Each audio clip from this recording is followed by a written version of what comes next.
આજે હું તમારી જોડે એકદમ ખસ્તા કચોરીની રેસીપી શેર કરી રહી છું કે જે નાઈ ફાટશે કે નાઈ તૂટશે અને એકદમ સરસ ખસ્તા બનીને રેડી થશે. અગર તમારી બી કચોરી ફાટી જાય છે અને તળતા તૂટી જાય છે તેલમાં અને આવી રીતે ખસ્તા નથી બનતી તો એકવાર મારી રીતથી આ કચોરી જરૂરથી ટ્રાય કરજો. ખરેખર તમને બધાને બહુ જ ગમશે. તો ચલો જઈએ રેસીપી તરફ. કચોરી બનાવવા માટે પહેલા આપણે લોટ બાંધી દઈશું. તો એક તાસમાં મેદો લઈ લઈશું, એમાં થોડું મીઠું ઉમેરીશું અને અજમાને હાથ ઉપર મસળીને ઉમેરીશું.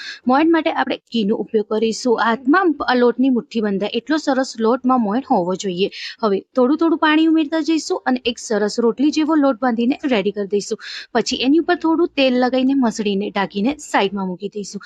સ્ટફિંગ બનાવવા માટે એક પેનમાં આપણે થોડું તેલ લઈ લઈશું, એમાં હિંગ ઉમેરીશું, જીરું, વરિયાળી અને આખા દાણાને હાથેથી મસળીને ઉમેરીશું. બધાને સરસ રીતે થોડીક વાર શેકી લઈશું. શેકાઈ જાય એટલે એમાં લીલા મરચા અને ડુંગળી ઉમેરીશું, એ બી સમારીને.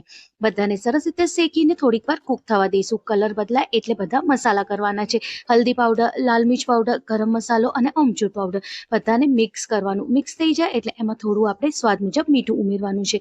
બટેકાને આપણે હાથેથી સ્મેશ કરીને ઉમેરીશું. બધાને ફરીથી સરસ રીતે આપણે મિક્સ કરી દઈશું. થોડું મિક્સ થઈ જાય એટલે એની અંદર સમારેલા કડી પત્તા ઉમેરીશું, જેથી બહુ જ સરસ ફ્લેવર અને સ્મેલ આવશે આપણા સ્ટફિંગમાં. મિક્સ કરીને સ્ટફિંગને રેડી કરી દઈશું. ત્યાં સુધી લોટ પણ સરસ રીતે સેટ થઈ ગયો હશે. લોટને હાથેથી ફરીથી એકવાર મસળી લઈશું અને નાના નાના પૂરી જેટલા લુવા રેડી કરી દઈશું. બે પૂરીઓને આપણે વણીને રેડી કરી દેવાની છે, કંઈક આવી રીતે. હવે એક પૂરીને લઈ લઈશું. પૂરીની ઉપર થોડું આપણે પાણી લગાવી દઈશું. વચ્ચે આપણે ચમચીની મદદથી સ્ટફિંગ મૂકવાનું છે, કંઈક આવી રીતે.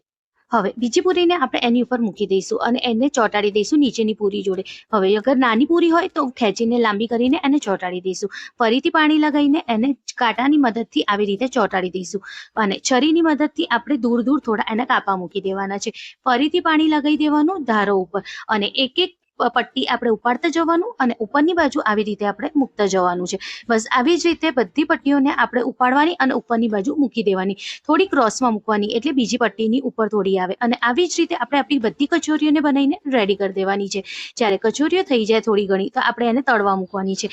એક પેનમાં આપણે થોડું તેલ ગરમ કરી દઈશું. તેલ થોડું ગરમ થાય એટલે કચોરીઓને તળવા મૂકવાનું. થોડી કચોરી તળાઈ જાય એટલે એને પલટી દેવાની છે. એકદમ ધીમા તાપે આપણે એને ફ્રાય કરવાનું છે. જ્યારે સરસ રીતે ફ્રાય થાય અને ગુલાબી થાય તો એકદમ ખસ્તા કચોરી બનીને રેડી થઈ જાય છે.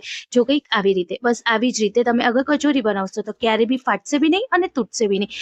એકવાર આવી રીતે આલુ પ્યાજ કચોરી જરૂરથી ટ્રાય કરજો. Thank you.